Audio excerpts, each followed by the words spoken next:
আসসালামু আলাইকুম ওয়া রাহমাতুল্লাহি ওয়া বারাকাতুহু। আলহামদুলিল্লাহি রাব্বিল আলামিন, আসসালাতু ওয়াসসালামু আলা সাইয়্যিদিল মুরসালিন ওয়া আলা আলিহি ওয়া সাহবিহি আজমাইন। বাংলাদেশ জামাত ইসলামী ঢাকা মহানগরী দক্ষিণের উদ্যোগে আয়োজিত মহানগর উত্তর এবং দক্ষিণের উদ্যোগে আয়োজিত আজকের এই বিক্ষোভ মিছিল পূর্ব সমাবেশের সংগ্রামী সভাপতি, ঢাকা মহানগরী দক্ষিণের সংগ্রামী নায়েবে আমির, কেন্দ্রীয় গণপরিষদ সদস্য ডক্টর অ্যাডভোকেট মোহাম্মদ হেলাল উদ্দিন, সংগ্রামী উপস্থিত জামাত নেতৃবৃন্দ, আমার প্রিয় উপস্থিত দেশবাসী ভাইরা, আমাদের এই সংক্ষিপ্ত সমাবেশ শেষে মিছিল হবে ইনশাআল্লাহ। মিছিল অত্যন্ত সুশৃঙ্খল, শান্তিপূর্ণভাবেই আমরা মিছিল ইনশাআল্লাহ শেষ করব। যারা আমরা উপস্থিত হয়েছি, সামনে পিছনে সুশৃঙ্খলভাবে জামাত ইসলামীর শৃঙ্খলা এবং ঐতিহ্য মেনে আমরা যেন মিছিলে সকলেই শরীক থাকি, সেই আহ্বান জানিয়ে দুটি কথা আমি বলতে চাই। ত্রয়োদশ জাতীয় সংসদ নির্বাচন দৃশ্যত সারাদিন ভোটাররা উৎসব মুখর পরিবেশেই তারা ভোট কেন্দ্রে গিয়েছেন এবং ভোট দেওয়ার চেষ্টা করেছে। সেটার জন্য আমরা ধন্যবাদ জানিয়েছি নির্বাচন কমিশন এবং তৎকালীন অন্তর্বর্তীকালীন সরকারকে।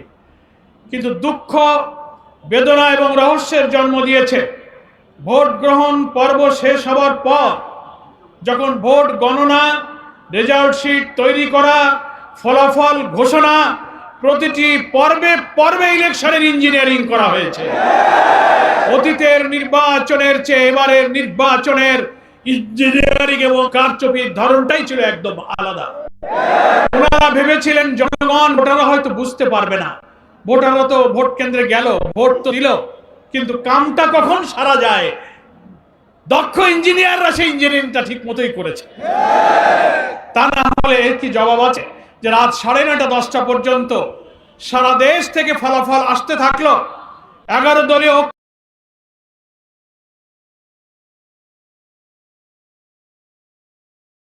বিপুল বিজয়ের খবর যখন আসতে থাকলো, মানুষ জন আকাঙ্ক্ষা হিসেবে অপেক্ষা করছিল সংখ্যাগরিষ্ঠ আসনে 11 দলীয় ঐক্য জামাত ইসলামী বিজয়ী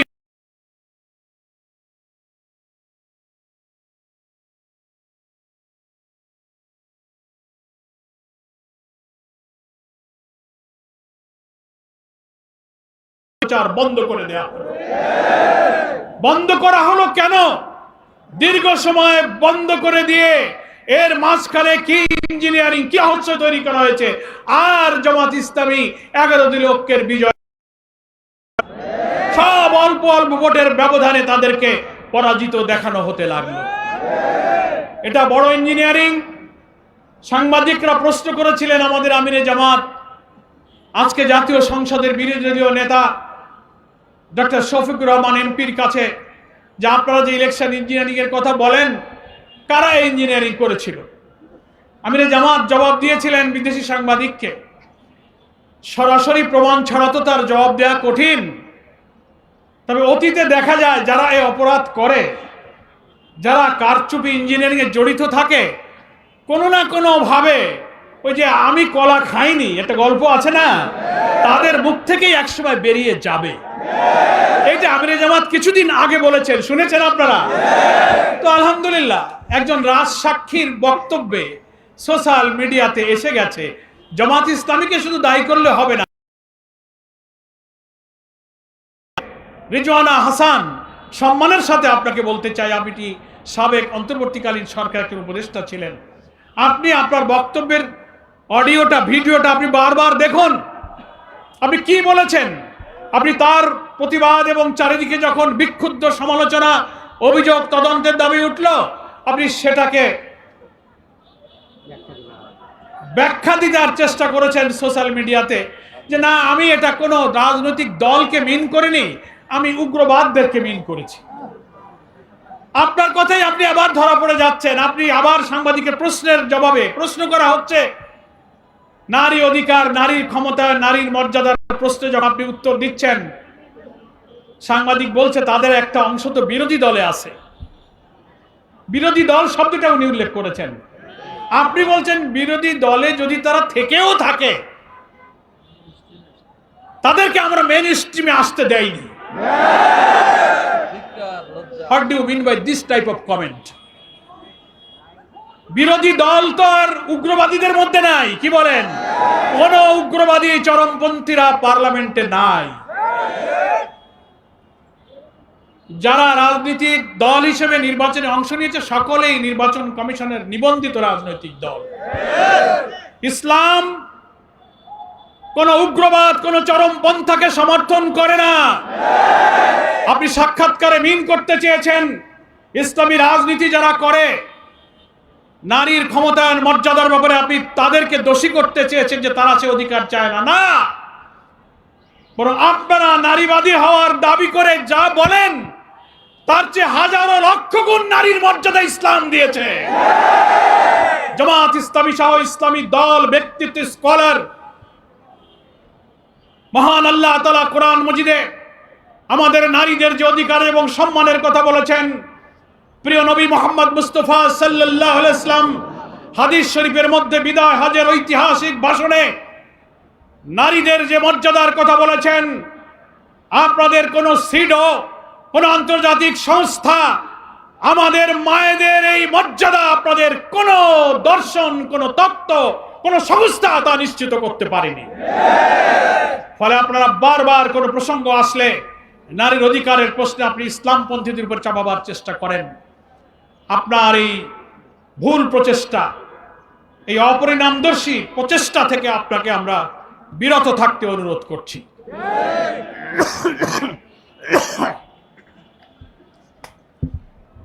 যতই আপনি ব্যাখ্যা দিয়ে বোঝানোর চেষ্টা করেন, আমি কোনো দলকে মিন করিনি। তো জাতীয় সংসদে বিরোধী দল তো একটা দল। আপনি নাম হয়তো জামাত ইসলামী বলেননি, কিন্তু অপোজিশন কারা? তারা জামাত ইসলামী। আমি আবারও আপনাকে ভিডিওটা দেখতে বলবো, অডিওটা। আপনি বলছেন তারা যদি বিরোধী দলে থাকেও তাদেরকে আমরা মেইন স্ট্রিমে আসতে দেইনি। অর্থাৎ আপনি মেইন স্ট্রিম বলতে পার্লামেন্টের নির্বাচনে মেজরিটি সিটে জিতে আসতে দেন নাই। That is called election engineering. ফলে এইখান থেকে, এই কথা থেকে জনগণের বিশ্বাস করার সুযোগ আছে যে আপনি হচ্ছেন সেই ইঞ্জিনিয়ারিং এর একজন আত্মস্বীকৃত রাজসাক্ষী। এখন আপনাকেই এটা প্রমাণ করতে হবে যে বিরোধী দল বলতে আপনি কাকে মিন করেছেন। পার্লামেন্টে কি জামাত ইসলামী ছাড়া আর কোনো বিরোধী দল আছে? আপনি বারবার বলছেন আমি কোনো দলকে মিন করিনি। আবার আপনি আজকে দেখলাম এই কথা ব্যাখ্যা দিতে গিয়ে, নিজেকে ডিফেন্স দিতে গিয়ে আপনি আনন্দবাজারের সঙ্গে একটা সাক্ষাৎকারে আপনি বলে ফেললেন, এই কথাটা কেন বলতে গেলেন যে আমি যদি কোনো মবের শিকার হই তাহলে জামাত শিবিরকেই দায়ী থাকতে হবে। সি সি সি সি সি আপনি হয়তো কেন আপনি জামাত শিবিরকে দায়ী থাকতে হবে, এই কথাটাকে আমি মনে করি একটা উস্কানিমূলক কথা। আপনার এই উস্কানিমূলক কথা বলার তো কোনো প্রয়োজন ছিল না। জামাত ইসলামী তো কোনো মবকে বিশ্বাস করে না। জামাত ইসলামী কোনো মবের রাজনীতি করে না। জামাত ইসলামী নিয়মতান্ত্রিক, গঠনতান্ত্রিক, ওয়েল ডিসিপ্লিন, ওয়েল অর্গানাইজড একটা সংগঠন। আমাদের শত্রুরাও বলে জামাত ইসলামীর শৃঙ্খলা, আনুগত্য, নিয়মতান্ত্রিকতা, তারা এটার প্রশংসা করে। আপনিও একজন সাবেক উপদেষ্টা হিসাবে জামাত ইসলামী নেতৃবৃন্দের আচরণ, কর্মসূচির সঙ্গে আপনি পরিচিত। আপনি কেন হয়তো কোনো কিছুই তো ঘটেনি, সিম্পল আমরা আপনার এই বক্তব্যের একটা জুডিশিয়াল ইনকোয়ারি দাবি করেছি। তো আমরা তো দাবি করতেই পারি। এত বড় একটা ইঞ্জিনিয়ারিং হলো আর আপনি বললেন যে আমরা এই মেইন স্ট্রিমে আসতে দেয়নি। আপনার কথাই তো সাক্ষী দেয় যে আপনি আমাদেরকে নির্বাচনে মেজরিটি হতে বাধা দিয়েছেন। তবে আমরা বিশ্বাস করি আপনার একার পক্ষে হয়তো সম্ভব নাও হতে পারে।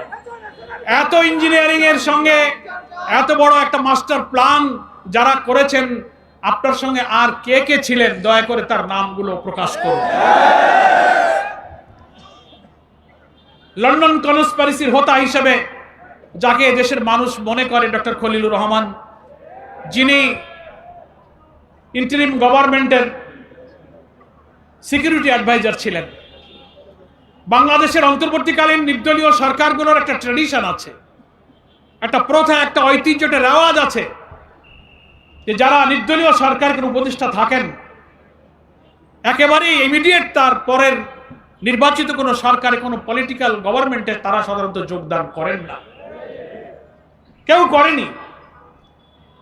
আর আপনার ভূমিকার ব্যাপারে আজকে ক্ষমতাসীন সরকারি দল নির্বাচনের আগে বিএনপির অনেক সিনিয়র নেতারা আপনার বিরুদ্ধে অনেক বক্তব্য রেখেছে।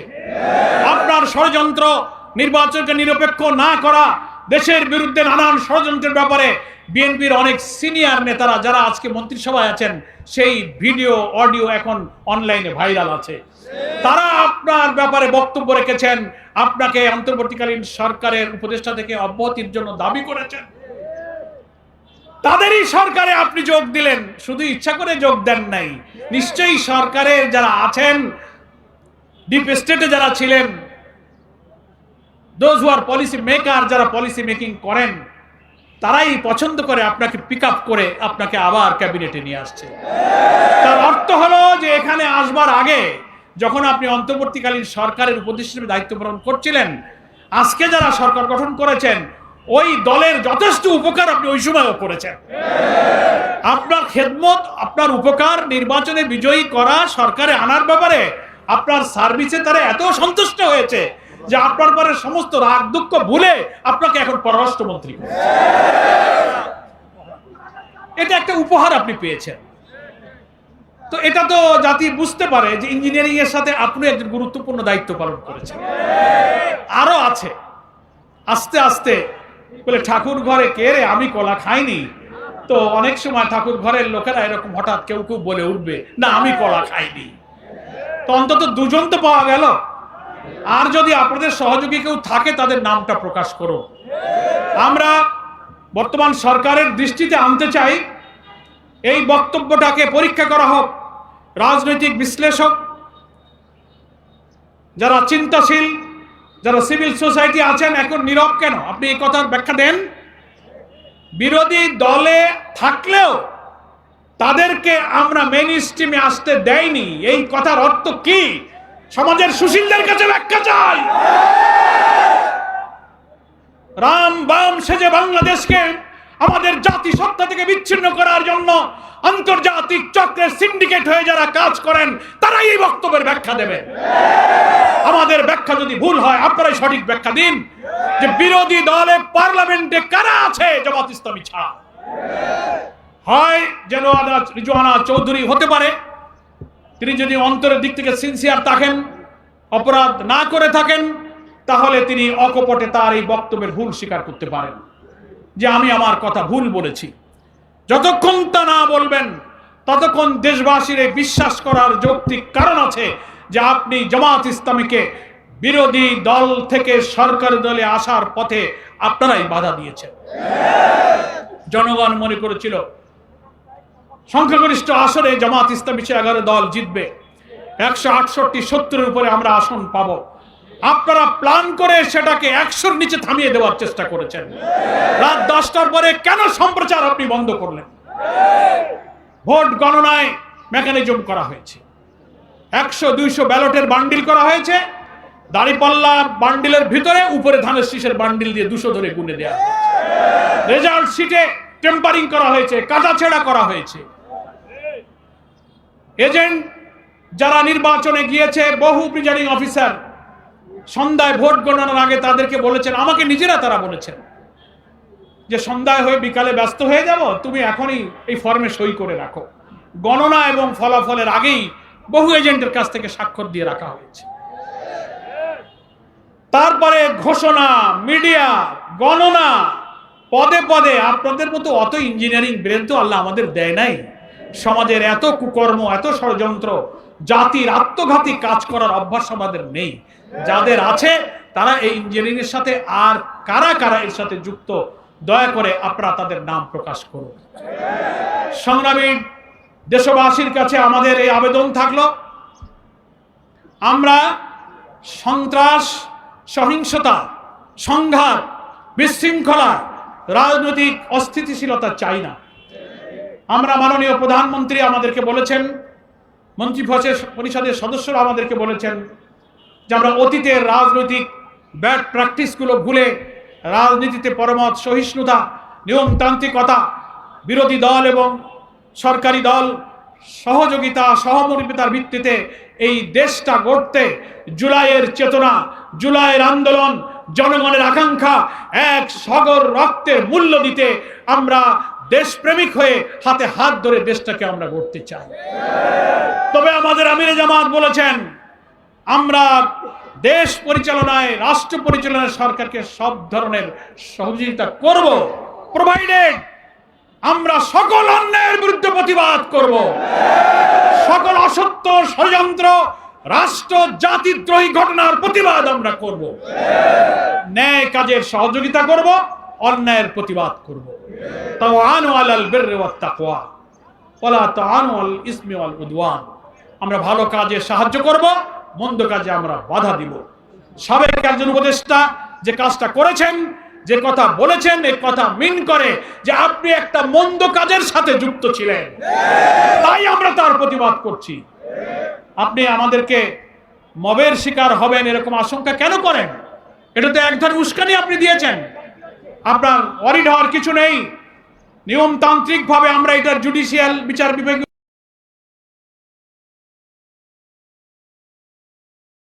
অনুরোধ থাকবে জামাত ইসলামীর একটি সুশৃঙ্খল নিয়মতান্ত্রিক রাজনীতিতে বিশ্বাসী। কোন হটকারী, বিশৃঙ্খলা, অস্থিতিশীলতা আমরা কখনো পছন্দ করি না। আমাদের সব কর্মসূচি প্রকাশ্যে হয়। সমাজের যারা উগ্রবাদ, চরমপন্থা, হটকারিতা, অসৎ উদ্দেশ্যে স্বার্থান্বেষী কিছু মহল অনেক সময় অনেক ঘটনা ঘটিয়ে সব দোষ ইসলামপন্থীদের উপর চাপাবার চেষ্টা করে থাকে। সেজন্য আমি সকল গভর্নমেন্টের ইন্টেলিজেন্স এজেন্সিগুলোকে সজাগ থাকতে বলবো। জামাত ইসলামী নিয়মতান্ত্রিক বক্তব্য প্রতিবাদের বাইরে যাবে না। সরকার এবং ডক্টর রেজওয়ানা হাসান যারা আপনারা এই ধরনের বাইরের কোনো মিডিয়াতে বা আনন্দবাজারে সব সাক্ষাৎকার দিচ্ছেন, আমরা এই ধরনের বক্তব্যকে কিছুটা উস্কানিমূলক বক্তব্য মনে করি। এটা এখনই সমীচীন নয়। আমরা তো আপনার বক্তব্যের একটা জুডিশিয়াল ইনকোয়ারি দাবি করেছি মাত্র। আপনি চট করে মবের দিকে, জামাত শিবিরকে দায়ী করা হবে এইসব দিকে এতদূর এগিয়ে গেলেন কেন? মাথাটা একটু ঠান্ডা রাখুন। আমাদের মাথা ঠান্ডা আছে, কিন্তু আমরা অন্যায় দেখলে প্রতিবাদ না করে পারি না। এই জন্য আমি জনতাকে বলবো, বাংলাদেশ অনেক রক্তের বিনিময়ে হত্যা, সন্ত্রাস, মবের রাজনীতি, চাঁদাবাজি, খুন, মস্তানি থেকে মুক্ত হয়ে একটি ইনসাফপূর্ণ, বৈষম্যহীন, মানবিক বাংলাদেশ গড়ার দিকে আমরা এগিয়ে যাচ্ছি। এত ইলেকশনে ইঞ্জিনিয়ারিং জোর করে হারিয়ে দেওয়ার অনেক কষ্ট বুকে নিয়ে আমরা নির্বাচনের ফলাফলকে মেনে নিয়েছি কেন? আমরা দেশ পরিচালনায় জনগণের আকাঙ্ক্ষাকে পূরণ করতে চাই। জনগণকে আমরা সাথে থাকতে বলবো। সরকারের অভ্যন্তরে হোক, সাবেক উপদেষ্টাদের মধ্যে হোক, যারা ইঞ্জিনিয়ারিং এর সাথে যুক্ত থেকেছেন, যারা বিশেষ কোনো দলকে ক্ষমতায় আনবার জন্য অন্তর্বর্তীকালীন সরকারের ভেতরে থেকেও চেষ্টা করেছেন, বুকে হাত দিয়ে আল্লাহকে সাক্ষী রেখে আত্মবিচার করুন। আপনি বিবেকের দংশনে নিশ্চয়ই দংশিত হবেন। ওই সময় আপনি চেষ্টা করেছেন বলেই তার পুরস্কার হিসেবে আজকে আপনি পররাষ্ট্রমন্ত্রীর পদটা পেয়েছেন। বাংলাদেশের non political government, interim government যারা ইতিপূর্বে ছিলেন, এই ট্র্যাডিশন, এই প্রথা আমাদের কখনো ছিল না। আপনি চট করে মেয়াদ শেষের অব্যবহিত পরেই আপনি মন্ত্রিত্বের পুরস্কার গ্রহণ করলেন, আর সরকারের মধ্যে থাকা লোকেরা আপনাকে পুরস্কার প্রদানও করলো। এই মহব্বত, এই ভালোবাসা, এই প্রেমের মধ্যে নিশ্চয়ই কোনো রহস্য আছে। এই যে উভয় পক্ষের প্রেম এমনি এমনি হয় নাই। ক্ষমতায় আনার জন্য আপনি যথেষ্ট সার্ভিস দিয়েছেন, তার একটা কৃতজ্ঞতা তো করতে হয়। নুন খাইলে তো গুণ গাইতে হয়। তাই আপনাকে এই পররাষ্ট্রমন্ত্রী পদটা উপহার দেওয়া হয়েছে।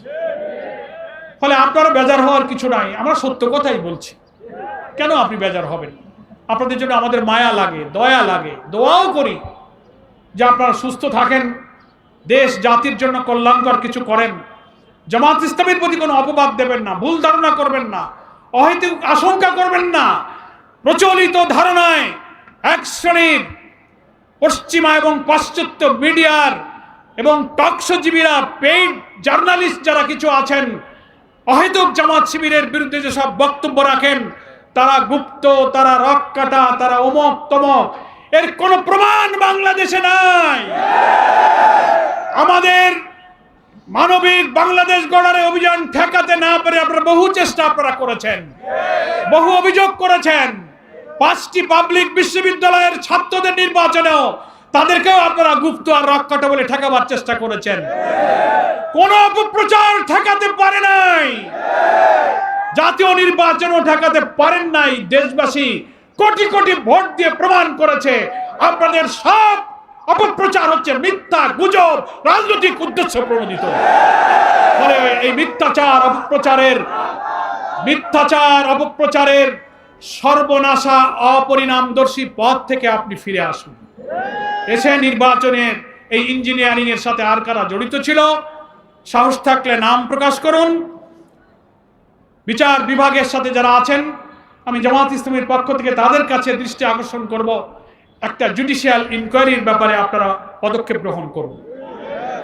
পরিশেষে একটা কথা বলে আমরা মিছিলে যাব, সে কথাটা হলো ক্ষমতাসীন সরকার বিএনপি, রাজনীতিতে আমরা দীর্ঘকাল একসাথে পথ চলেছি, ফ্যাসিবাদ বিরোধী আন্দোলনে আমরা একসাথে ছিলাম।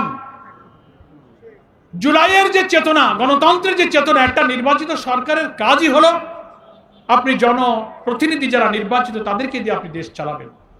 শুরু থেকেই আপনি কিন্তু সেই গণতন্ত্রের পথে হাঁটতে পারলেন না। কর্তৃত্ববাদী সরকার বিরুদ্ধে যেসব কারণে আমরা আন্দোলন করেছি, আপনি নির্বাচিত হয়েই 6টি city corporation, according to our constitution, এখানে আপনি নির্বাচিত প্রতিনিধিদের কাজ করবেন। তো প্রশাসক তো আগেই ছিল, এমন না যে ওটা শূন্য ছিল। তো প্রশাসক থাকার পরে আপনি আরেকটা দলীয় লোক কেন নিয়োগ করলেন? আপনি নির্বাচন দিয়ে দিতে পারতেন। এটাই ডেমোক্রেসি ছিল, এটাই জুলাইয়ের চেতনা ছিল। এরপরে একের পর এক রদ বদল, এটা সেটা। 12 তারিখে পার্লামেন্টের সেশন শুরু হবে, এখন অধিবেশন হয়ে পারল না। ট্রেজারি বেঞ্চ এবং অপোজিশনের সাথে কোনো ইন্টারাকশন হলো না, কোনো বৈঠক হলো না। সংসদ অধিবেশন শুরুর আগে সব জায়গায় পরিবর্তন, রদ বদল, দলীয় লোক সেট করার এই প্রবণতা তো আমাদেরকে অতীতের কর্তৃত্ববাদী সরকারের কথাই মনে করিয়ে দিচ্ছে। একটু সংযত হন। 5ই আগস্ট কিন্তু আমাদের অনেক শিক্ষা দিয়ে গেছে। সংখ্যাগরিষ্ঠতা, ক্ষমতার দাম্ভিকতা, অহংকার, কর্তৃত্ববাদী মনোভাবের কি পরিণতি হয় 5ই আগস্ট সকলকে শিক্ষা দিয়ে গেছে। এজন্য ব্যস্ত হওয়ার দরকার নাই। নির্বাচিত সরকার, নির্বাচিত প্রতিনিধিরাই দেশ চালাবে। প্রশাসনিক পরিবর্তন আপনি করতেই পারেন, কিন্তু একটা সরকার গঠন হয়েছে, পার্লামেন্টের সেশনে আসেন। জুলাই সনদকে আপনি এড়িয়ে যাচ্ছেন, যে জুলাই সনদে বিএনপি সহ আমরা সবাই স্বাক্ষর করেছি। জুলাই চার্টারের দক্ষিণ প্লাজায় যে স্বাক্ষরটা করা হয়েছে, ওই সনদে খুলে দেখবেন স্বাক্ষর করেছেন এবং আমরা যে অঙ্গীকার করেছি 1, 2, 3 করে যে পয়েন্টগুলো আছে, তার 2 এবং 3 নম্বর পয়েন্টে পরিষ্কার বলা আছে, আমরা স্বাক্ষরকারী দলগুলো জুলাই সনদে ঐক্যমত হওয়া সংস্কারের সব প্রস্তাবগুলো আমরা বাস্তবায়নের জন্য অঙ্গীকার করলাম। সংবিধান সংস্কার আদেশ হয়েছে, সেই অনুযায়ী গণভোটে কোটি কোটি মানুষ ভোট দিয়ে হাকে জয়যুক্ত করেছে। আপনি সেই গণভোটকে উপেক্ষা করার জন্য কৌশলের আশ্রয় নিয়ে আদালতে রিট করে আপনি আদালতের গাড়ে বন্দুক রেখে জনগণের রায়কে আপনি ফায়ার করার চেষ্টা করছেন। কেন আপনি সেই পথে চলে গেছেন? এখন আপনি পার্লামেন্টে এসে বলবেন ব্যাপারটা সাবজুডিস, তাই এখন আর আলোচনা হবে না, জুলাই সনদকে আপনি ঝুলিয়ে দেবেন। এসব নাটক তো আমরা বুঝি। অথচ জুলাই সনদে 48টি সাংবিধানিক গুরুত্বপূর্ণ বিষয় আমরা পরিবর্তন করেছি। আপনার নোট অফ ডিসেন্ট আছে, কিন্তু গণভোটে যখন অনুমতি হয়ে গেছে, সেটা আপনার উচিত ছিল সংবিধান সংস্কার পরিষদের শপথ নিয়ে আপনি সেটা অনুমোদন করবেন, পার্লামেন্টে আসবেন। আপনি বললেন যে না, সংবিধানে এই শপথ নাই। মানে যার জন্য যেটুক কাজে লাগে সংবিধানে সেইটুক তার কাছে ভালো। সংবিধানের শপথ নাই, সংবিধানে কি নির্বাচনটা ছিল? সংবিধানে অন্তর্বর্তীকালীন সরকার ছিল? তা আপনি কেন এই অন্তর্বর্তীকালীন নির্বাচন সংবিধানেই যদি না থাকে, তা যদি না করেন, তো আপনার গণভোট যদি বাতিল করতে রিট করেন তাহলে তো পার্লামেন্টের তো একই দশা হয়। এইসব কথা বলে একটা জগাখিচুড়ি করার দরকার নাই। আপনারা সংবিধান সংস্কার পরিষদে শপথ নেন, জুলাই সনদকে বাস্তবায়ন করুন। সারা দুনিয়া দেখেছে জুলাই সনদের স্বাক্ষরকারী দলগুলো, এবং সেখানে অঙ্গীকারনামার 3 নম্বর পয়েন্টেই সম্ভবত আছে যে এর বিরুদ্ধে, জুলাই সনদের বিরুদ্ধে আদালতে কোনো অভিযোগ উত্থাপন করা যাবে না, সেটাও ওখানে বলা আছে। অথচ আপনারা পরোক্ষভাবে আদালতকে এবং একটা পার্টিকে লাগিয়ে দিয়ে আপনারা সেই খেলা খেলে আপনারা এই জুলাই সনদটাকে ঝুলিয়ে দিতে চাচ্ছেন। জুডিশিয়ারির উপরে রাষ্ট্র এবং সরকারের এই নিয়ন্ত্রণ, এটা আগেও দেখেছি, সেই জায়গা থেকে সরার জন্যই তো আমরা এত সংস্কার করেছি। জুডিশিয়ারিকে করেছি, কনস্টিটিউশনে করেছি, সিভিল অ্যাডমিনিস্ট্রেশনে করেছি, পুলিশ অ্যাডমিনিস্ট্রেশন করেছি। সেগুলো এখন আপনারা এড়িয়ে গিয়ে আপনারা মনে হয় পার্লামেন্টে গিয়ে যা ইচ্ছা তাই সংখ্যাগরিষ্ঠতার জোরে করতে চান। তা যদি করতে চান, সেটার জুলাই সনদ বাস্তবায়ন নিয়ে আলোচনা হোক, তারপরে আমরা দেশ গড়ার জন্য হাতে হাত ধরে এগিয়ে যাই। এর আগে আর কোনো বিশৃঙ্খলা যেন তৈরি না হয়। আমরা সর্বশেষে সরকার এবং দেশের জুডিশিয়ারি বিচার বিভাগে যারা আছেন, সৈয়দা রেজওয়ানা হাসানের এই বক্তব্যটাকে আপনি পরীক্ষা করুন, এই অভিযোগের ব্যাপারে তাকে জিজ্ঞাসাবাদের মুখোমুখি করুন, জাতির সামনে আসল সত্যকে পরিষ্কার করুন। এই দাবিতে এখন বিক্ষোভ মিছিল হবে। আমি আমার নেতা কর্মীদেরকে অনুরোধ করব, মিছিলে কোনো রকম উস্কানি, কোনো রকম ব্যক্তিকে আক্রমণ করে কোনো উস্কানিমূলক বক্তব্য স্লোগান না দিয়ে শান্তিপূর্ণ সুশৃঙ্খল আমাদের ঐতিহ্য রক্ষা করে এই বিক্ষোভ মিছিল আমরা পল্টন মোড় হয়ে, আমরা বিজয়নগর হয়ে কাকরাইলি দিকে গিয়ে শেষ করব। মিছিলে নেতৃবৃন্দের নির্দেশনা অনুসরণ করে শান্তিপূর্ণ মিছিল সফল করার জন্য ঢাকা মহানগরবাসীকে আহ্বান জানিয়ে আমি আমার বক্তব্য শেষ করছি। আল্লাহ হাফেজ। বাংলাদেশ জিন্দাবাদ। বাংলাদেশ জামাত ইসলামী জিন্দাবাদ। এখন সভাপতি সাহেব